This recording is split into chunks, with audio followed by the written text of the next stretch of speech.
Қайырлы күн оқушылар, біз бүгінгі сабағымызда функцияның берілу тәсілдерімен танысуды одан әрі жалғастырамыз. Қазір біз функцияның кестемен берілуіне тоқталайық. Функция кестемен берілгенде, кестенің жоғарғы жолына аргументтің, яғни тәуелсіз айнымалының мәндері жазылады. Ал кестенің төменгі жолына осы аргумент мәндеріне сәйкес функцияның мәндері жазылатын болады. Өздеріңіз көріп отырған кестеде аргументтің мәндері 15, 18, 20, 21, 30, 40-қа тең. Бұл мәндер, яғни тәуелсіз айнымалының мәндері функцияның анықталу облысын береді. Және былай жазып көрсетуімізге болады. 15, 18, 20, 21, 30, 40 сандарының жиыны. Бұл функцияның анықталу облысын беріп тұр. Сонымен қатар біз кесте арқылы x айнымалысына сәйкес функцияның мәнін таба алатын боламыз, және керісінше функцияның мәніне сәйкес аргументтің мәнінің қандай екендігін анықтай аламыз. Айталық, x 18-ге тең болғанда функцияның мәні неге тең? Ол үшін кестеден қараймыз. 18-ге сәйкес сан ол 36-ға тең. Немесе функцияның мәні 42-ге тең болғанда, оған сәйкес аргументтің мәні 21 екендігін көре аламыз. Сонымен қатар біз кесте арқылы берілген функцияның өспелі немесе кемімелі екендігін анықтауымызға болады. Ол үшін аргументтің мәндерін өсу немесе кему ретімен орналастырып көреміз. Мұна беріліп тұрған функцияда аргументтің мәндері өсу ретімен орналастырылған 15, 18, 20, 21, 30, 40, яғни оған сәйкес функцияның мәндеріне назар аударайық. Функцияның мәндері де өсіп келе жатыр. 15-ге сәйкес мән 30, 18-ге сәйкес мән 36, осылайша 40, 42, 60, 80.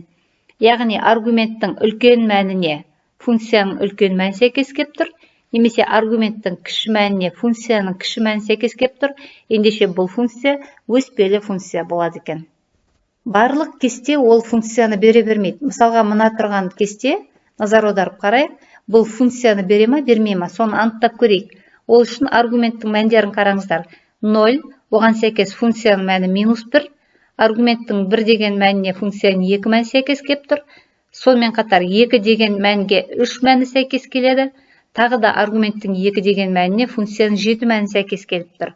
3-ке 9 және 4-тегі мәні 12-ке тең болып тұр. Олай болатын болса, мынау 2 мәнді көріп отырсыздар, яғни аргументтің 1 мәніне функциядан 2 мән сәйкес келіп тұр. Бұл яғни функция бола алмайды. Келесі тоқталатын әдісіміз бұл функцияның график арқылы берілуі. Мына суретте көріп отырған функция графикпенен берілген. Осы график арқылы біз аргументтің қандайда бір мәніне сәйкес функция мәнін таба аламыз. Сонымен қатар функцияның мәніне сәйкес аргументтің мәнінің қандай екендігін анықтай аламыз. Ол үшін мысал келтірейік. Айталық, мынау x тең болады 3 деген нүктеге сәйкес функцияның мәнін анықтау үшін біз осы 3 нүктесі арқылы OX өсіне перпендикуляр түзу жүргіземіз. Осы перпендикуляр түзудің графикпен қиылысу нүктесін тауып, осы нүкте арқылы енді OY өсіне перпендикуляр түсіреміз. Сонда біз x-тің 3-ке тең мәніне сәйкес y-тің мәнінің 2-ке тең екендігін көре аламыз. Дәл осы сияқты функцияның мәніне сәйкес аргументтің мәнінде есептеуімізге болады. Біз функцияның графигіне қарай отырып, ол функцияның өспелі немесе кемімелі екендігін де анықтай аламыз. Айталық, бірінші суретке назар аударайық. Аргументтің мәні өскен сайын графикке қарап отырсақ, функцияның мәнінде өсіп келе жатқандығын көруімізге болады. Яғни бұл суретте кескінделген функция ол өспелі функция. Екінші суретке назар аударыңыздар. X-тің мәні артқан сайын Y-тің мәні кеміп келе жатыр. Ендеше бұл функция кемімелі функция. Ал үшінші суретте көрсетілген функция ол өспелі де, кемімелі де бола алмайды. Бірақ оның графигінен біз көріп отырмыз, яғни қандайда бір бөлігінде функция кеміп жатыр, және қандайда бір бөлігінде графиктің артып бара жатқандығын көреміз. Ендеше біз бұл функцияның минус шексіздіктен 2-ке дейін кеміп жатқандығын және 2-ден плюс шексіздікке дейін өсетіндігін көре аламыз. Оны осылай жазып көрсетуімізге болады.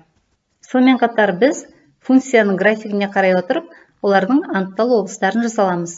Айталық, бірінші суреттегі функцияның анықталу облысы -1-ден плюс шексіздікке дейінгі сан аралық екені көрініп тұр. Ал екінші суреттегі функцияның анықталу облысы минус шексіздіктен плюс шексіздікке дейін. Ал үшінші суреттегі функцияның анықталу облысы -2-де 3 кесіндісі екендігін көруге болады. Сонымен қатар біз график бойынша аргументтің қандай мәндерінде функцияның мәні 0-ге тең, 0-ден үлкен немесе 0-ден кіші екендігін анықтауымызға болады. Мысалы, мына суретке назар аударыңыздар. X-тің мәні 4-ге тең болғанда, функцияның мәні 0-ге тең екендігін көре аламыз. Яғни X тең 4 болғанда, Y 0-ге тең. X 4-тен үлкен болғанда, Y оң мәндер қабылдайтындығын көруімізге болады. Яғни X тесті 4-тен плюс шексіздікке дейінгі аралықта, Y үлкен 0-ден. Ал X-тің минус шексіздіктен 4-ге дейінгі аралығында функцияның графигі X өсінен төмен орналасқан. Яғни функцияның қабылдап тұрған мәндері теріс. Олай болса, X тиісті болғанда минус шексіздіктен 4-ге дейін, Y кіші 0-ден. Енді мысал қарастырайық. Суретте көрсетілген функцияның бірінші анықталу аймағын табыңыздар. Екінші аргументтің қандай мәнінде функцияның 0-ге тең болатындығын табыңыздар. Үшінші А жағдайында өсетін және Ә жағдайында кемитін сан аралықтарын табыңыздар. Бірінші функцияның анықталу аймағын табайық. Анықталу аймағын табу үшін графикке қарай отырып, графиктің оң жақ және сол жақ шеткі нүктелеріне сәйкес X мәндерді анықтаймыз. Біз көріп отырғанымыздай графиктің сол жақ шеткі нүктесі X-тің -1 нүктесіне сәйкес кеп тұр, және оң жақ шеткі нүктесі X-тің 2 шамамен 10-2 мәніне сәйкес келіп тұр. Олай болса, анықталу облысы -1-де 2,2 кесіндісі болады екен. Екінші, аргументтің қандай мәнінде функция 0-ге тең болады. Оны табу үшін графикке назар аударыңыздар. Бұл графиктің OX өсімен қиылысу нүктесі. Яғни X 2-ге тең болғанда, Y, яғни функцияның мәні 0-ге тең екендігін көруімізге болады. Үшінші, функцияның өсетін және кемитін сан аралықтарын табуымыз керек. Біз көріп отырғандай функция өзінің анықталу облысында өсіп тұр. Ендеше функцияның өсетін сан аралығы -1-де 2,2 кесіндісі.